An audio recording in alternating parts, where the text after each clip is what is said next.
apa permasalahan apa saja yang kalian temukan atau yang kalian ketahui berpotensi terjadi pada pasien geriatri?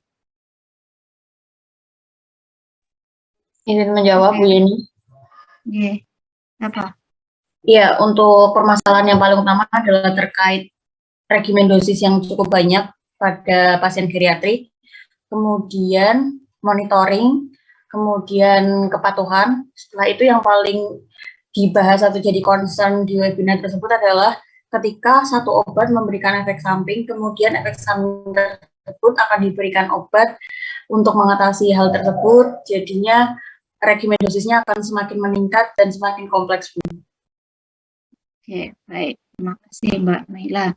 Ya, mungkin ada yang mau menambahkan atau mungkin ada yang mau punya pendapat lain?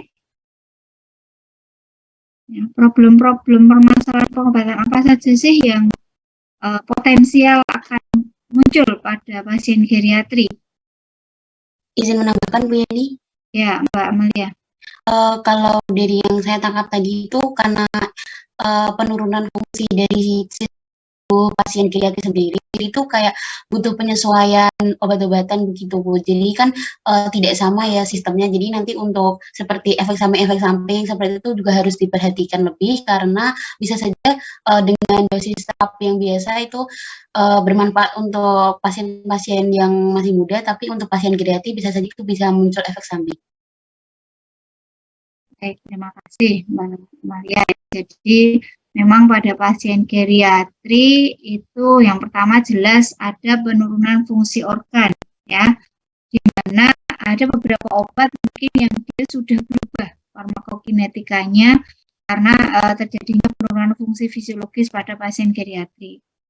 Hal itu kemungkinan nanti akan berpengaruh terjadinya banyak komorbid ya, atau mungkin akan terjadi banyak penyakit pada pasien geriatri ya, atau seringkali disebut dengan istilah multi disease ya, atau multi komorbid seperti itu. Nah, sehingga kemudian tadi nyambung dengan jawaban Pak Tunjung tadi ya, karena pasien geriatri itu penyakitnya banyak, problem kesehatannya banyak, kemudian nanti akan berpengaruh terhadap jumlah obat yang didapat ya, kan ada polifarmasi, kemudian tadi ya regimen dosis obatnya atau mungkin regimen obatnya itu sangat complicated ya, sangat kompleks ya, sehingga ini juga akan memunculkan masalah baru lagi ya tadi.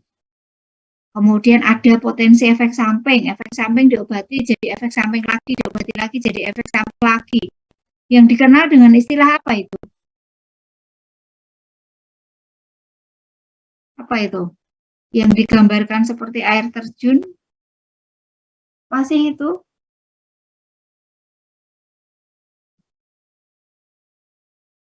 Polifarmasi bukan Bu Yen? Polifarmasi itu ya mungkin sebutannya secara umum ya. Nah, ini Mbak Nila menjawab prescribing, bukan describe ya, tapi prescribing cascade ya. Jadi cascade itu kan semacam jalur alur ya. Jadi satu menyebabkan yang lain, terus jadi problem menyebabkan yang lain lagi, jadi problem menyebabkan yang lain lagi, seperti itu ya. Jadi nggak selesai-selesai itu ya, karena setiap obat ada efek sampingnya, efek samping diobati jadi efek samping lagi dan seterusnya seperti itu ya. Itu yang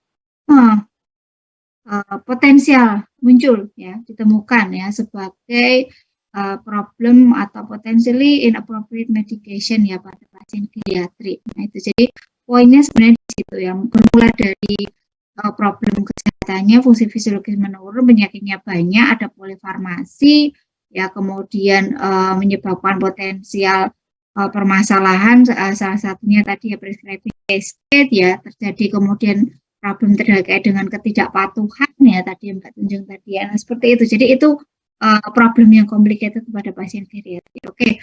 Alhamdulillah ya, beberapa ini sudah kelihatan bisa menangkap materi. Nah, untuk itu saya ingin melihat lagi sejauh mana teman-teman bisa menangkap materi yang sudah diberikan. Silakan bisa pada kuisnya bisa mulai dikerjakan ya, waktunya 10 menit, ada 3 soal di sana. Nanti akan bersama-sama kita bahas setelah semuanya. Monggo silakan.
Kelas A, Mbak Amalia Daryati, kurang 1 yang belum presensi, silakan Mbak Amalia, sudah saya perpanjang lagi.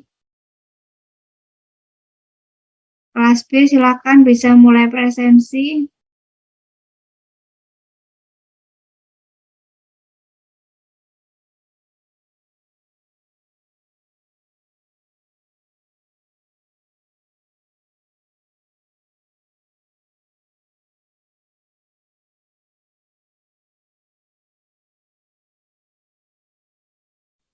Oke, saya lihat sudah submit semua ya, ini di tempat saya.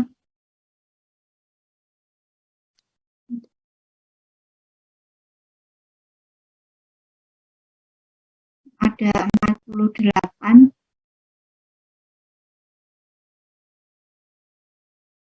Mbak Riza berhasil submit atau tidak?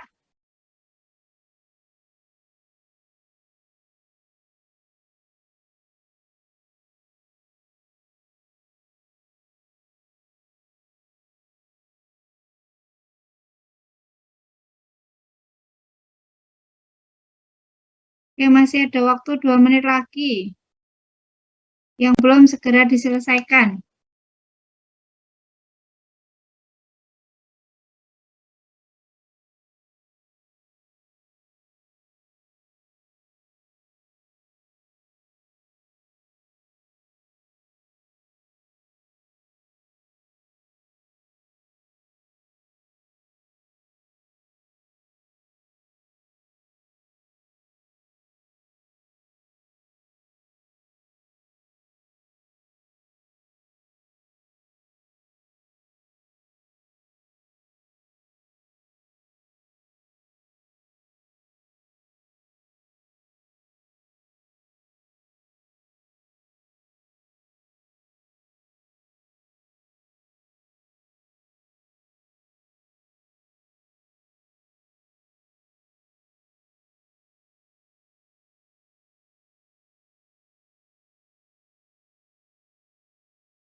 Oke, waktunya sudah habis untuk kuis.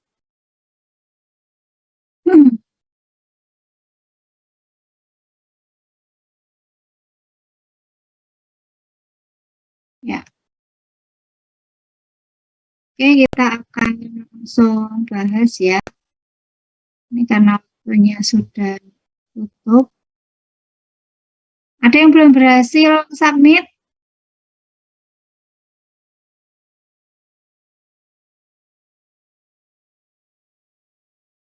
Semuanya sudah? Mbak Fatimatus, gimana Mbak? Belum berhasil submit? Bu, tadi saya itu sempat gangguan sinyal, kemudian sudah ada last finish attempt, tapi pada saat saya kembali lagi ke Spada, itu tuh masih, tampilannya masih menu kuis dan pertanyaannya, apakah punya saya sudah ke-submit, Bu? Bentar, saya cek dulu.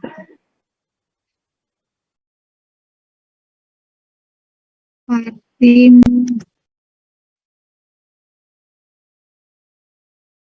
Sudah masuk punya Mbak Fatimah. Oke, baik, Bu. Terima kasih. Mbak Rizka gimana Mbak Rizka? Mohon maaf Ibu, tadi saya kan mengerjakan kuis, saya sudah menjawab nomor 2, ketika hendak next attempt ke nomor 3 itu gangguan sinyal Bu. Terus ketika sudah berhasil muncul soal nomor 3, ketika saya jawaban itu halaman kosong Bu. Terus ternyata nomor 2 dan 3 tuh kosong, nggak ada jawaban masuk. Jadi pas saya mau jawab, baru mengetik buat tools di nomor 3 tuh ternyata malah kejawabnya tuh di nomor 2 gitu Bu. Jadi 2-3-nya kosong. Ini nomor 2 ada jawabannya, nomor 3 yang kosong. Iya tuh nomor 2 jawaban yang baru saya ketik ke nomor 3, tapi ternyata tuh kejawabnya di nomor 2. Padahal tadi sebelumnya sudah saya jawab dan sudah saya next. Tapi pas next tuh gangguan sinyal seperti itu Ibu. Oke, enggak apa-apa. Nanti kita cek ini dulu ya. Ya, Baik, oke, nanti oke ya, kita bahas bersama. Ya, untuk soal yang pertama, mungkin ada yang bisa menjelaskan, yaitu tadi yang saya coba pantik di diskusi awal tadi ya, terkait dengan permasalahan pengobatan pada geriatri, yaitu adalah polifarmasi. Nah, polifarmasi itu sendiri itu banyak penyebab, salah satunya adalah prescribing cascade ya.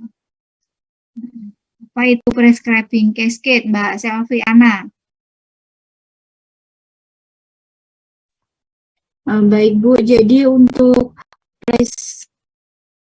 prescribing cascade, nah itu tuh kayak permasalahan terapi yang ini tuh biasanya ditemuin di pasien-pasien geriatri, di mana mereka itu kan kayak terjadi penurunan fungsi organ. Jadi saat obat tertentu itu diberikan, itu justru kayak menimbulkan efek samping, sehingga perlu pengobatan terapi lainnya untuk mengobati efek samping itu, Bu.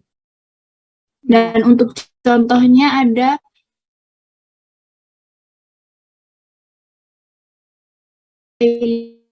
NSAIDs yang diberikan antihipertensi. Oke, baik. Terima kasih Mbak Selviana ya. Jadi tadi saya jadi prescribing cascade itu adalah kondisi di mana suatu terapi itu diberikan kemudian menimbulkan efek samping. Nah, setelah efek samping itu dia diatasi, maka kemudian akan memunculkan kondisi medis baru lagi yang membutuhkan terapi obat berikutnya. Jadi terus-menerus seperti itu ya. Tadi contohnya ada NSAID, risiko menyebabkan hipertensi, kemudian dikasih antihipertensi, diuretik contohnya, kemudian menyebabkan efek samping hipokalemia, butuh diterapi lagi hipokalemianya. Atau bisa juga NSAID dia diterapi dengan NSAID menyebabkan terjadinya luka lambung diterapi dengan PPI ya, PPI bikin problem lagi, dia mengganggu efektivitas dari antikoagulan dan seterusnya seperti itu ya. Jadi itu yang dimaksud dengan prescribing cascade ya. Alhamdulillah beberapa sudah nyambung ceritanya, tapi beberapa juga dalam memberikan contoh masih belum tepat. Oke, kemudian yang kedua terkait dengan potentially inappropriate medication ya. Ada yang mau menjawab, apa sih itu potentially inappropriate medication itu?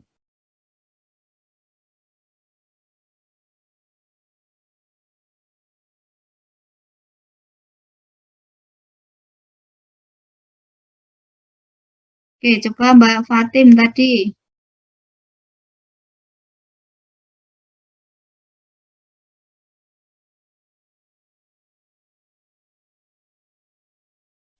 Iya Bu, untuk yang pengertiannya ya Bu. Jadi kalau untuk PEM itu, dari pemahaman saya itu sebagai obat yang penggunaannya di antara orang dewasa yang lebih tua harus dihindari karena resiko tinggi reaksi merugikan untuk populasi ini dan atau bukti yang tidak cukup tentang manfaatnya ketika alternatif terapi yang lebih aman dan sama atau lebih efektif tersedia. Gitu sih. Jadi potensi yang tidak diinginkan seperti itu. Ya, intinya adalah ada potensi ketidaktepatan penggunaan obat ya. Ketidaktepatan penggunaan obat itu disebabkan karena banyak hal ya. Contohnya tadi, oh ada obat yang lebih efektif, oh ada obat yang lebih aman, oh ada obat yang lebih murah, oh ada obat yang dia frekuensi penggunaannya lebih pendek, seperti itu. Jadi ada potensial ketidaktepatan. Oh, ada obat yang dia tidak risiko efek sampingnya lebih minimal. Gitu ya. Contohnya apa potensially inappropriate-nya? Ketidaktepatannya. Yang bisa memberikan contoh?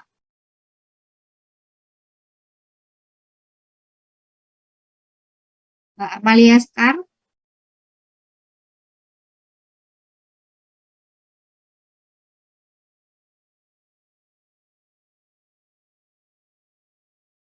Contoh ketidaktepatan pengobatan pada geriatri?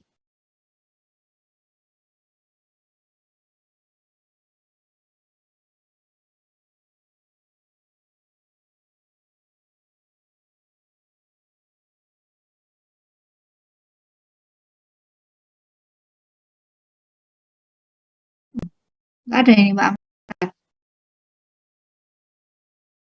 Suaranya enggak masuk, Mbak. Teman-teman yang lain apakah juga seperti saya tidak mendengar suara Mbak Amalia? Oke. Oke, mungkin yang lain coba. Mbak Zakia. Contohnya, oke, contohnya PIM pada geriatri apa, Mbak?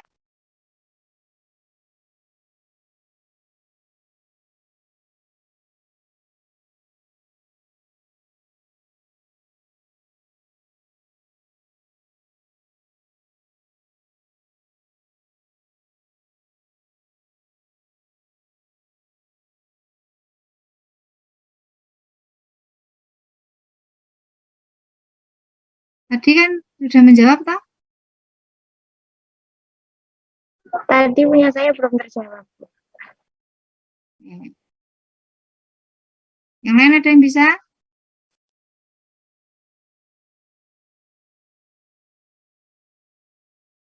Coba jawab, Bu. Ya, silakan. Yang setahu saya dari video itu, yang PIMS itu mungkin ini penggunaan warfarin karena takutnya nanti ada risiko perdarahan gitu, jadi tidak digunakan untuk geriatri.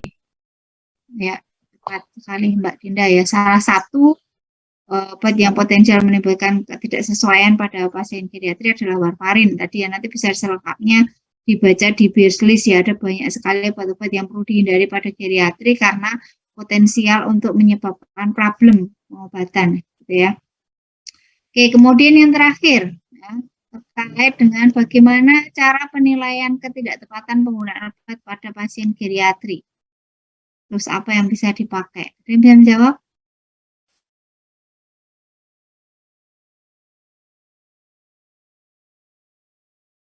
Izin menjawab, Bu.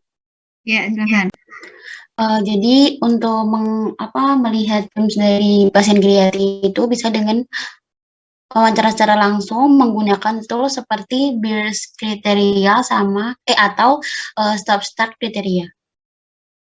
Ya, baik. Terima kasih Mbak Maria. Ya, tepat sekali ya. Jadi memang pada pasien geriatri itu kita harus mengevaluasi ya peresepan yang diperoleh pada geriatri itu untuk mengetahui ya apakah pengobatan yang diperoleh itu sesuai atau tidak. Tadi bisa dengan wawancara untuk memastikan. Wawancara ini bisa dengan keluarga pasien juga ya, atau mungkin tenaga kesehatan. Atau sebenarnya kalau untuk peresepan itu cukup kita lihat dari daftar obat yang diperoleh oleh pasien ya. Tidak harus dengan wawancara. Mungkin yang lebih mudah adalah melihat daftar obatnya. Apa saja, kemudian nanti dengan menggunakan tools ya tadi ada Beers-List, kemudian ada stop start. Nah, itu untuk melihat, mencocokkan gitu ya. Nanti disesuaikan satu-satu apakah masih ada problem atau tidak gitu. Nah, ini mungkin di sini saya share di sini ya. Mana sih tadi? Nah, ini. Nah, ini saya bukakan di sini adalah kriteria BIRS ya. Jadi kriteria BIRS itu ada 6 kategori ya. Nah, ada 6 kategori di mana kategori-kategorinya itu antara lain yang pertama adalah obat yang harus dihindari. Nanti bisa dicek sendiri di BIRS ya, apa saja. Kemudian obat yang harus diberikan dengan hati-hati. Ya, beda ya, obat yang harus dihindari benar-benar sebenarnya tidak boleh digunakan. Obat yang harus diberikan dengan hati-hati. Kemudian kriteria berikutnya adalah obat yang berinteraksi dengan obat lain. Ya, jadi harus dicek benar-benar penggunaan obat pada pasien geriatri itu dengan software misalnya ataupun dengan alat yang lain. Kemudian obat yang berinteraksi dengan penyakitnya. Nah, misalnya pasien itu, nah ini di sini contohnya ya. Incorporating ini drug atau drug disease interaction ya. Jadi ini yang di sebelah apa namanya kiri ya, ini adalah yang baru ya. Jadi ini adalah perubahan dari kriteria BIRS tahun 2015 ya. Nah, misalnya ini pasiennya dia mengalami heart failure ya. Failure, oh itu tidak boleh diberikan silostazol ya. Hanya seperti itu ya. Jadi ini akan memperburuk dari heart failure-nya. Jadi dikaitkan dengan kondisi penyakitnya, contohnya seperti itu. Nah, kemudian ada lagi penggunaan obat yang tidak sesuai jika memiliki gangguan fungsi ginjal. Ya, dan yang terakhir adalah kriteria yang keenam adalah golongan obat yang memiliki efek kuat terhadap antikolinergik ya, karena itu bermasalah pada pasien geriatrik. Nah, nanti bisa dicek. Nah, kemudian oke, terima kasih ya Mbak Ahmad atas jawabannya. Oke, kemudian akan saya lanjutkan ya. Jadi pada pasien geriatri itu tadi di materi disampaikan bahwa pada pasien geriatri itu salah satu penyebab permasalahan adalah adanya daftar obat yang tidak akurat. Maksudnya gimana ini? Mungkin ada yang bisa membantu menjelaskan. Daftar obatnya tidak akurat. Maksudnya gimana? Ada yang tahu?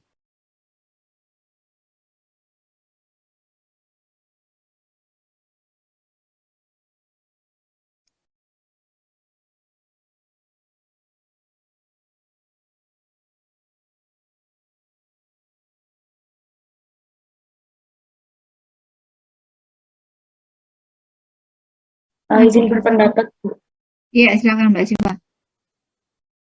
Jadi kalau menurut saya untuk obat yang tidak sesuai itu maksudnya jadi pasien sendiri kan biasanya memiliki daftar obat tersendiri seperti itu Bu, untuk dibawa ke rumahnya ataupun pada saat pengobatan seperti itu. Nah, ketika dilakukan penelusuran dari riwayat obatnya tersebut itu tidak sama seperti itu Bu. Jadi tidak ada kesamaan dari daftar obat yang pasien konsumsi di rumah dengan pada saat di rumah sakit seperti itu. Ya, jadi ya itu tadi ya bahwa ada data yang mungkin miss ya. Ada data yang mungkin miss dari obat-obat apa saja yang diperoleh oleh pasien. Nah, oleh karena itu pada pasien geriatri itu penting sekali untuk dilakukan yang namanya rekonsiliasi ya. Meskipun sebenarnya ini kebijakannya tidak hanya untuk pasien geriatri saja ya, tetapi harapannya ini dilakukan pada semua pasien. Tetapi prioritas utamanya dilakukan rekonsiliasi itu adalah pada pasien geriatri. Nah, ini kemarin yang sempat saya singgung ya. Jadi, nah ini mungkin ada dua istilah di sini. Yang pertama adalah penelusuran riwayat penggunaan obat. Nah, kemudian yang kedua adalah rekonsiliasi. Apa itu penelusuran riwayat penggunaan obat ya? Jadi kegiatan memberikan informasi yang akurat mengenai semua obat ya dalam semua bentuk sediaan ya, baik resep maupun non resep yang digunakan oleh pasien atau yang sedang digunakan. Itu namanya adalah penelusuran riwayat pengobatan ya. Jadi kita mengkoleksi data ya, kita mengumpulkan informasi obat-obat apa saja sih yang sudah pernah digunakan oleh pasien maupun sedang digunakan oleh pasien ya. Data ini penting gitu ya. Yang untuk kita sebagai informasi yang nanti tadi kaitannya dengan efek samping, kaitannya dengan interaksi obat, kaitannya dengan memberikan pilihan terapi, memberikan rekomendasi seperti itu. Nah, kemudian apa yang dimaksud dengan rekonsiliasi sendiri? Rekonsiliasi adalah proses mendapatkan dan memelihara daftar, ya, memelihara daftar karena di situ kita punya form, namanya form rekonsiliasi, ya, kita kita buat daftarnya, ya, baik obat resep maupun non resep, ya, secara akurat dan rinci, termasuk di dalamnya ada dosis dan frekuensi, ya. Jadi data kapan harus kita kumpulkan? Yang pertama ada data sebelum masuk rumah sakit atau sebelum admisi, ya, atau obat yang dibawa dari rumah misalnya. Pasien mungkin sebelumnya pernah menggunakan obat rutin atau ada obat-obat non resep yang seringkali digunakan oleh pasien. Ya, kemudian nanti dibandingkan, ya, dengan resep atau instruksi pengobatan, ya, ketika admisi, ya, ketika saat masuk, baik itu masuknya mungkin ada lewat IGD ataupun lewat poli seperti itu, ya. Ketika transfer maksudnya mungkin awalnya di bangsal, ya, kemudian dipindahkan ke ICU misalnya. Dan juga ketika discharge itu adalah obat pulang, ya. Jadi semuanya kita oleh datanya kita buat daftarnya, ya. Kemudian kita identifikasi apakah adanya diskrepansi atau tidak, gitu, ya. Atau mungkin ternyata ditemukan, ternyata dokter spesialis dalam sama dokter parunya meresepkan antibiotik yang sama mungkin. Nah, di situ nanti bagaimana farmasi itu mengatur menjaga supaya tidak ada duplikasi terapi, ya. Kemudian mencatat setiap perubahan. Jadi kalau misalnya dokter dia sudah men-stop obatnya, ya, maka itu harus dicatat. Kita menelusuri terkait dengan interaksi obat, itu ada data yang akurat. Benar nggak ini karena obat kemarin? Maka kita cek obatnya masih dipakai nggak, di stok atau tidak. Kemudian di sini endingnya adalah data yang akurat dari sebelum masuk rumah sakit, di rumah sakit dan ketika akan pulang, gitu. Kita ada data obatnya apa aja secara lengkap, rinci termasuk dosis dan frekuensinya. Nah, itu, ya. Jadi itu terkait dengan rekonsiliasi. Nah, untuk apa? Kenapa itu harus dilakukan? Jelas, ya. Jadi, ya, mencari atau mendeteksi adanya diskrepansi atau perbedaan, ya, sehingga tadi mencegah duplikasi terapi ataupun mencegah yang tidak diberikan, ya.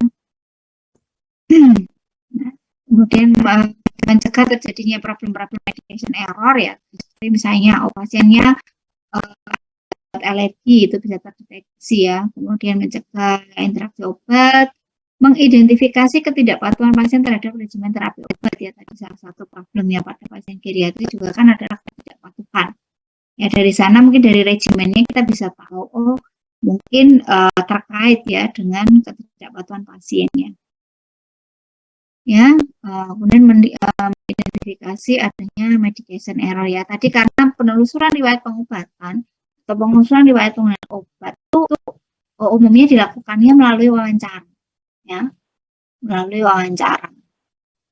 Sehingga nanti kita bisa mengeksplor, ya, tidak hanya obatnya yang dibawa apa saja, tetapi juga misalnya selama ini menyimpannya bagaimana meminumnya sudah benar atau tidak.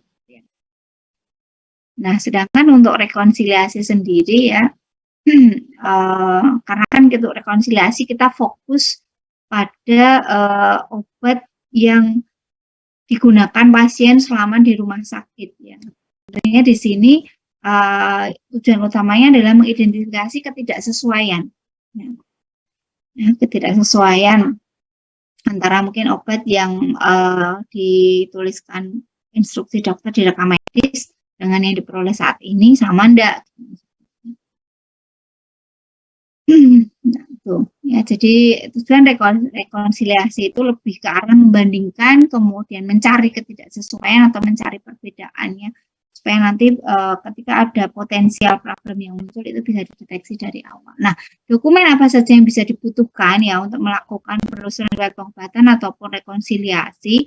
Ya, tadi yang pertama adalah rekam medis. Ya. Rekam medis ini penting untuk kita bisa tahu identitas pasien, kemudian riwayat penyakitnya pasien gitu ya, catatan penggunaan obatnya itu semuanya ada di rekam medis ya.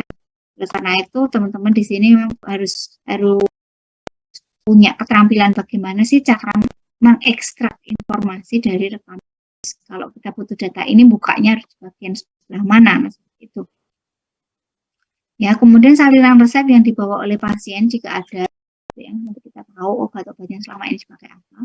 Resep pasien, resep itu bisa saja sudah ada di rekam medis, tetapi yang harus teman-teman ketahui adalah tidak semua catatan rekomendasi obat yang dituliskan dokter di rekam medis itu akan diresepkan atau akan diperoleh oleh pasien ya. Mungkin nama dokter sudah diresepkan, tetapi ternyata mungkin di lapangan stoknya tidak ada, atau mungkin karena hubungannya dengan jaminan asuransi atau BPJS sehingga obatnya tidak diberikan. Itu sangat mungkin terjadi, sehingga kalau kita mau aktual ngecek obat benar-benar diperoleh oleh pasien atau tidak itu bukan di rekam medis tetapi di catatan penggunaan obat pasien ya. Kalau pasien rawat inap pasti ada ya, KCO, kartu catatan obat atau apalah, mungkin di beda rumah sakit menyebutnya beda ya, tapi intinya di situ adalah catatan obat-obat yang diterima pasien bahkan sampai ke jamnya ya, kemudian dimulai diberikan kapan, kalau misalnya ada obatnya dihentikan juga nanti akan dituliskan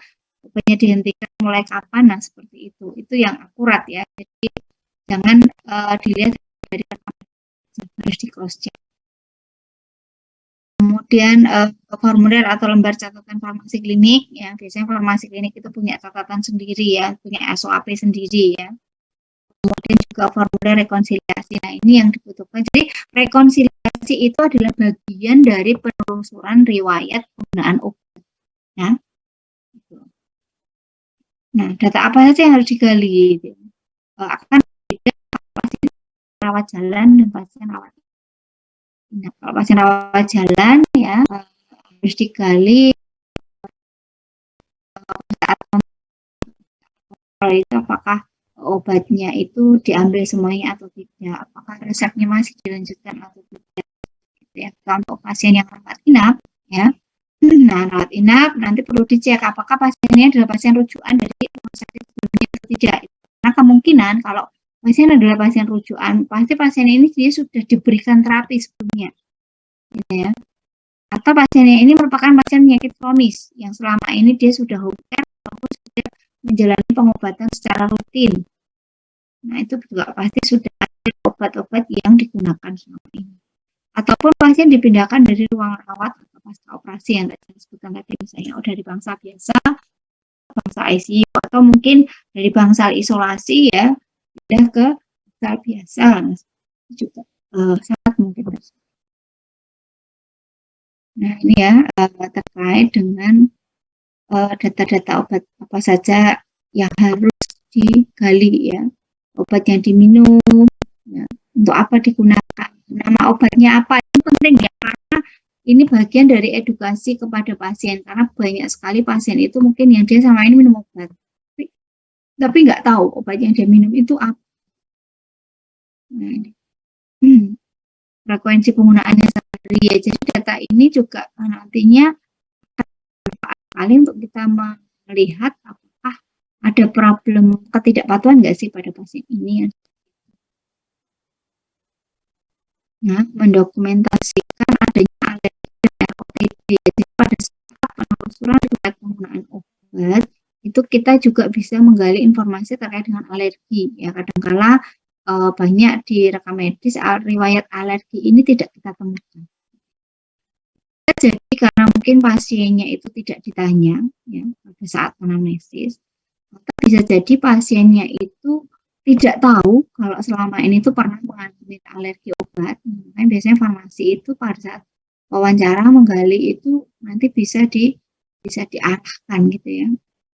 Kira-kira kita tahu daftar obatnya. Jadi biasanya sebelum kita visit atau sebelum kita pasien itu kita pelajari dulu ya obat yang saat ini diresepkan, atau mungkin ada riwayat penyakitnya pasien, sehingga nanti kita tahu obat-obat apa saja yang berpotensi alergi gitu ya, dan gejala yang biasanya muncul seperti apa. Nah itu kita konfirmasikan pada pasien ya, untuk memastikan benar-benar pasiennya ini benar-benar memang tidak alergi atau dia tidak tahu kalau itu adalah reaksi alergi.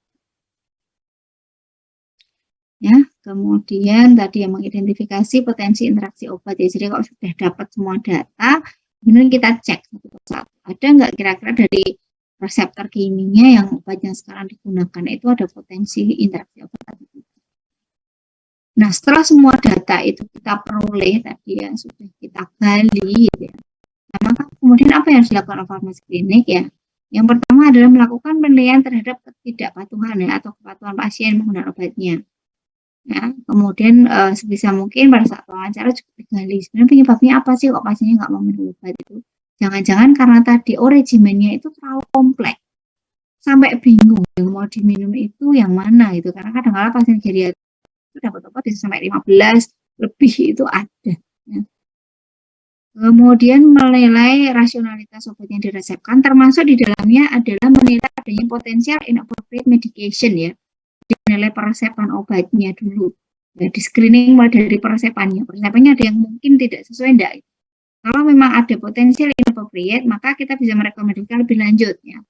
Kalau mungkin ternyata ada obat-obat yang harus dihindari tapi kok pasiennya masih pakai, nah maka bisa komunikasikan ke dokter atau kita bisa monitoring dulu kira-kira ada problem enggak gitu ya, kita bisa telusur nanti setelah kita temukan, nah kita bisa komunikasikan ya sama dokter ya, dan membuat rekomendasi. Ternyata obatnya ini menimbulkan efek yang tidak diharapkan pada pasien gitu, sehingga kemudian sebaiknya tidak digunakan dan diganti alternatif yang lain yang mungkin lebih aman ya. Kemudian melakukan penilaian pemahaman terhadap obat yang digunakan itu ya. Ya tadi termasuk tadi pasiennya tahu nggak obatnya yang dipakai itu apa ya, dari obat-obat yang dipakai itu indikasinya apa saja. Kemudian penilaian adanya bukti penyalahgunaan obat.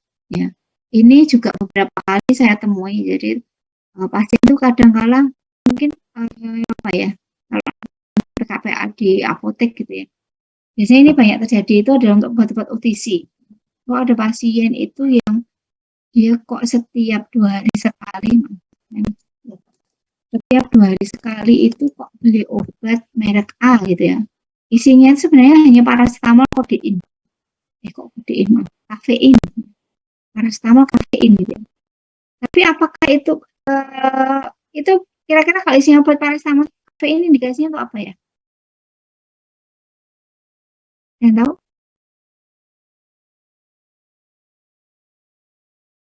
Indikasi paracetamol kafein indikasinya untuk apa sih? Paracetamol kafein ya semester 7.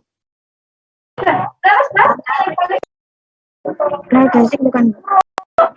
Ya, analgetik ya. Biasanya dipakai sakit kepala. Seperti itu, migrain. Tapi kenapa kok dia setiap 2 hari sekali selalu beli obat itu? Apakah dia setiap hari itu sakit kepala? Ternyata setelah ditelusur tidak. Yang beli itu adalah tukang becak. Dan dia merasa kalau habis minum obat itu ya capek-capeknya hilang, ya. Badannya seger, badannya kuat. Nah itu termasuk dari penyalahgunaan obat.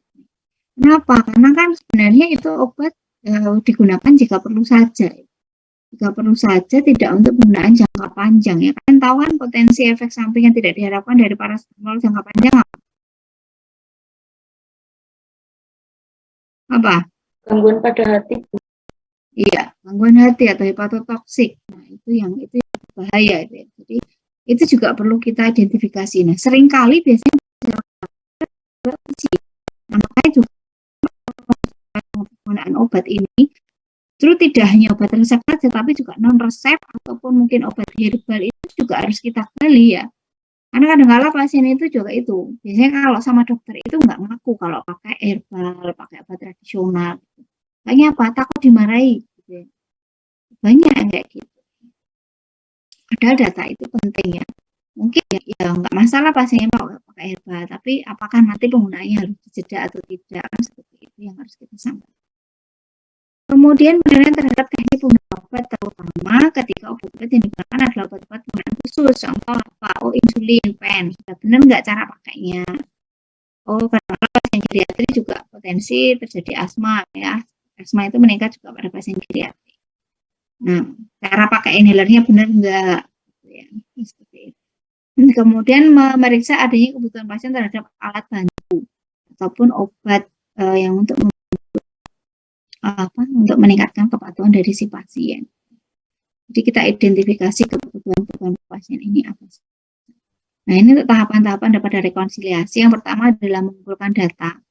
Nah, untuk data yang kita kumpulkan pada rekonsiliasi ini itu adalah tidak lebih dari 3 bulan sebelumnya. Ya, tidak lebih dari 3 bulan sebelumnya. Jadi saya pakai tapi sudah 1 tahun yang lalu saya sudah nggak pakai lagi sekarang. Nah, maka itu tidak perlu dicatat. Ya, jadi 3 bulan sebelumnya. Kemudian komparasi atau bandingan obat digunakan, sedang digunakan, dan akan digunakan. Akan digunakan ini adalah catatan obat pada saat discharge atau pada saat pulang. Ya, kemudian kalau ada kesesuaian, maka ini harus dikonfirmasi pada dokter. Kemudian kalaupun mungkin ada kita merekomendasikan sesuatu ya, merekomendasikan mengenai perubahan terapinya setelah komunikasi dengan dokter tadi, setelah konfirmasi tadi, kemudian ada penyesuaian. Kalau misalnya perlu dilakukan penyesuaian, maka kita harus komunikasikan dengan pasien dan atau keluarga pasien supaya nanti pasiennya nggak bingung ya. Kok kemarin dapat obatnya ini, kok sekarang ganti ini, ya. Jadi itu adalah tahapan-tahapan rekonsiliasi. Nah, untuk form rekonsiliasi sendiri ya seperti yang saya sampaikan, jadi ada sebelum admisi, saat transfer, dan obat pulang. Ya, jadi ini contoh, kelihatan nggak ini form rekonsiliasi obat saya? Berubah nggak tampilannya? Tidak, Bu, di saya hanya alasan. Oke.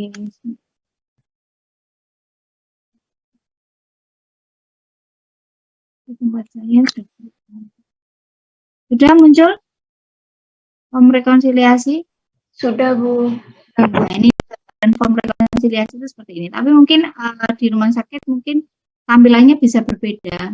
Meskipun nanti sebenarnya poin inti informasinya sama ya, ada identitas pasien di sini, ada identitas terkait dengan masuknya pasien ke rumah sakit, ya, termasuk tinggi badan, berat badan, alergi. Kemudian ini adalah tahapan pengumpulan data sebelum admisi, baik obat resep maupun non resep.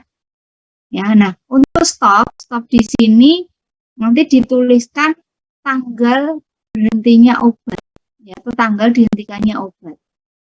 Ya, stop ini obat yang sebelumnya dipakai yang 3 bulan sebelumnya tadi. Ya. Kemudian rekonsiliasi saat admisi ya pada saat masuk. Nah, kemudian nanti dicek obat-obat yang digunakan saat masuk. Biasanya masuk lewat IGD kan dikasih terapi dulu. Nah, nanti dicocokkan pada saat dia sudah pindah ke bangsal, ada nggak obatnya di stop? Maka nanti ditulis di sini, tanggal dan juga jamnya di stop itu saat kapan. Nah, pada saat transfer obat-obat yang diberikan apa saja, nanti di stop atau tidak, itu biasanya nanti kita ngeceknya adalah pada saat obat pulang. Ya, untuk rekonsiliasi obat pulangnya, apakah masih sama dengan obat-obat saat sudah di bangsal perawatan? Kalau ada yang di stop, nanti ditanggali, ya, di stopnya tanggal berapa, jam berapa.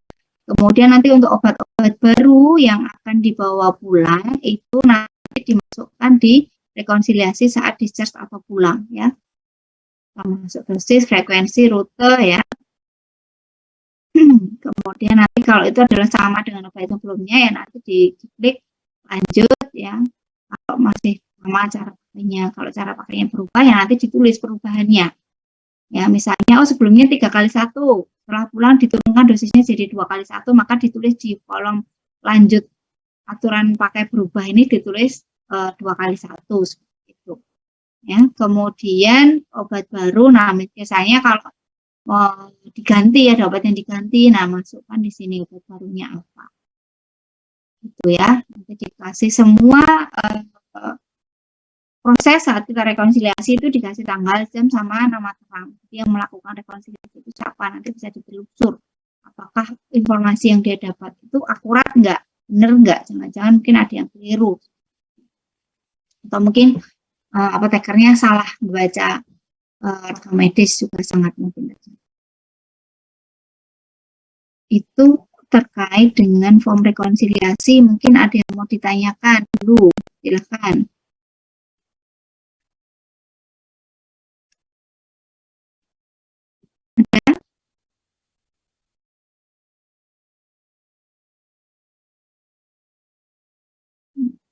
Kalau tidak ada sudah selesai. Oke.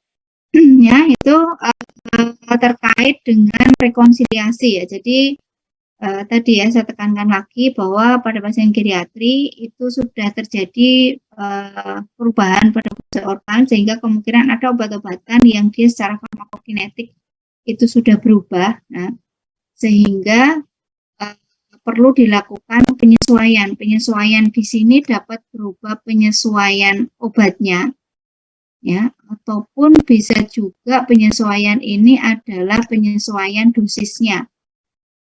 Ya, jadi bisa dilakukan penyesuaian obat maupun penyesuaian dosis. Nah, kemudian penting juga pada pasien geriatri ini kadang-kadang polifarmasi itu tidak bisa dihindari pada pasien geriatri.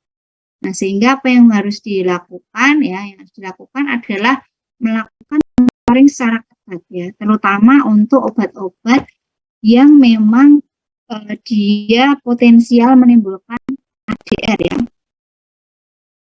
Kayak contoh tadi misalnya, penggunaan antikoagulan warfarin. Kemudian tadi mungkin terkait dengan penggunaan telusuri NSAID ini memang dia banyak sekali digunakan geriatri. Ya. Satunya misalnya untuk kasus osteoartritis. Osteoartritis itu banyak sekali penggunaannya. Baik itu mungkin yang dia diresepkan ataupun pasien itu yang dia secara inisiatif itu beli sendiri juga banyak. Apalagi nanti akan jadi problem lagi adalah ketika ditambahkan kortikosteroid. Ya. Jadi mungkin kalau teman-teman amati, saya beberapa kali ke apotek ya, apotek yang dekat rumah ya, apotek yang di dekat mendekat ke pemukiman. Nah, itu kadang-kadang biasanya kan apotek itu menjual obat bebas maksudnya obat keras itu ya, tapi misalnya Mbak keju misalnya seperti itu. Nah, terus nanti ya dikasih obat, ada kortikosteroid, ada NSAID dan seperti itu sangat mungkin terjadi ya. Jadi itu yang perlu diwaspadai ya. Seperti itu. Mungkin ada yang mau didiskusikan, silakan.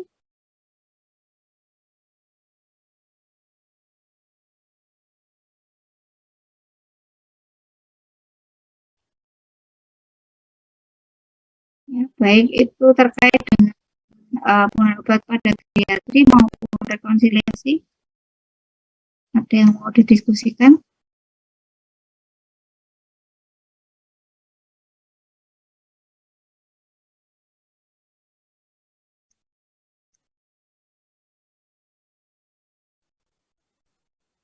Sudah jelas semua?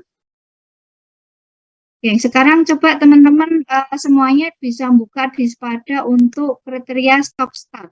Ya, tadi Bir sudah saya tunjukkan ya.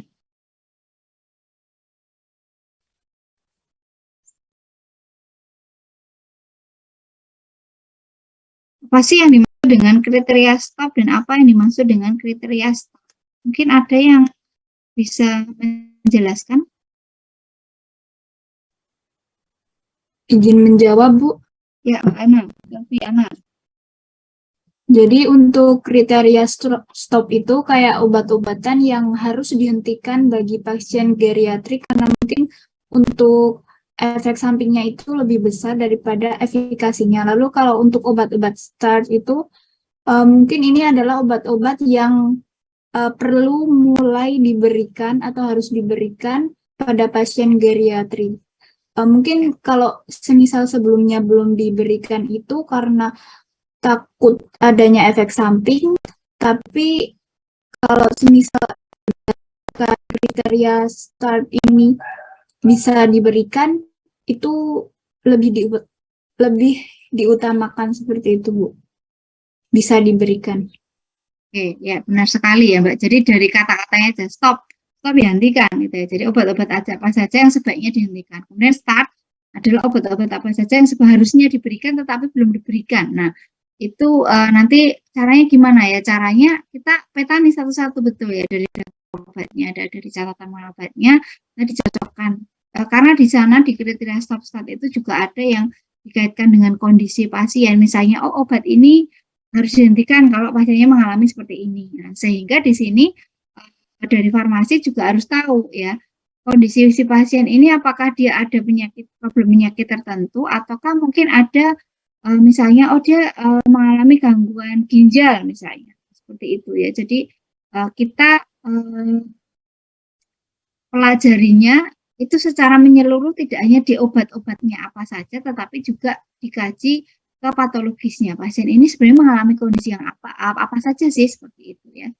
Itu ya. Jadi di artikel yang saya berikan di situ adalah ada beberapa ada tabel-tabel yang bisa teman-teman pelajari ya di sana terkait dengan kriteria stop dan kriteria start ya. Jadi yang termasuk kriteria stop itu ada obat-obat apa saja, yang termasuk kriteria start itu ada obat-obat apa saja ya. Itu nanti bisa teman-teman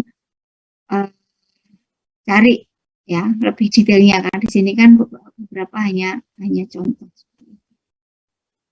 Oke, mungkin itu untuk kuliah hari ini. Sebelum saya akhiri, mungkin ada yang mau ditanyakan lagi?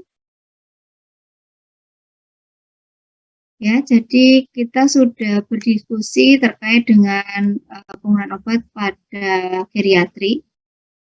Ya, sudah ada materi, kemudian sudah ada tools yang nanti bisa digunakan untuk melihat kesesuaian resepan obat, terutamanya pada pasien geriatri.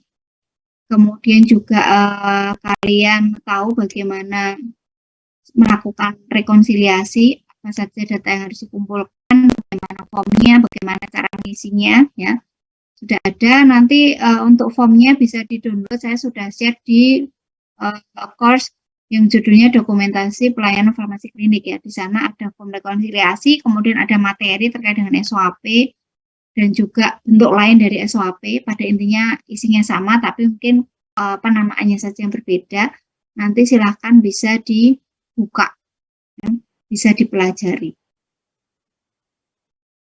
Oke, nanti ke depan terkait dengan materi selanjutnya nanti gantian kalian nanti yang akan presentasi ya. Jadi materi terkait dengan penggunaan obat pada ibu hamil dan menyusui, obat pada geriatri dan juga penyalahgunaan obat ya nanti akan saya bagi kelompoknya. Kemudian nanti ada beberapa jurnal nanti yang akan saya share yang bisa dipelajari nanti untuk kemudian nanti bisa disusun ya menjadi satu materi presentasi yang lengkap gitu.